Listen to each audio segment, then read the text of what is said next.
you've had some players who've been number one in the world in tennis and other sports also?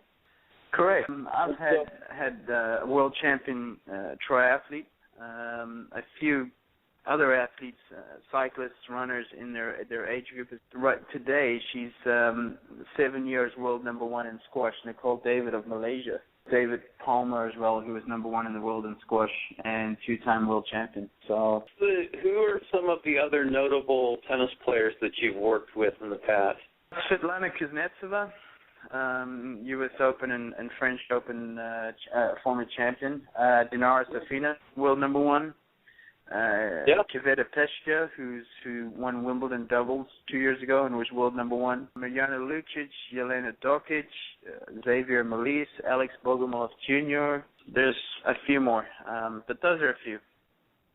Okay, so now with that group, are there any commonalities to kind of the starting place that you have with each one? Do they have similar issues, or is it really case by case? Oh, I tell you, every athlete is different. You know, it might be the same sport, but every athlete comes with a different history, different background, different beliefs, different style of play. So it's so diverse. And, you know, one of the keys of a good coach is getting to know the athlete, getting to know what makes them tick, what motivates them, and tapping into that. You know, it really is all about the athlete and not about the coach in this respect. So, you know, same sport, but different personalities altogether. But one thing they all have common is they're extremely competitive. You know, you sit down for a card game or a game of ping pong, and boy, they just want to beat you badly. It's said that surgeons and serial killers have very similar personality traits, but they just differ in altruism. And I believe that trainers are also sort of similar. You know, that you really do have to want to kind of cut somebody open, but do it for their own good, right?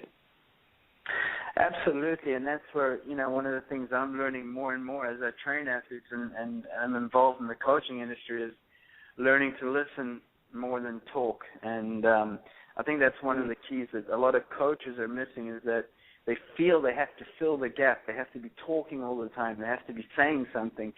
And, you know, sometimes the answers you're looking for are actually just in stopping and listening to what the athlete or that client is saying and taking it in. So, you know, for me, when I work with a new athlete, you know, I might know them from the tour. And, you know, you pass them in the locker room or in the hallway and say hi and bye.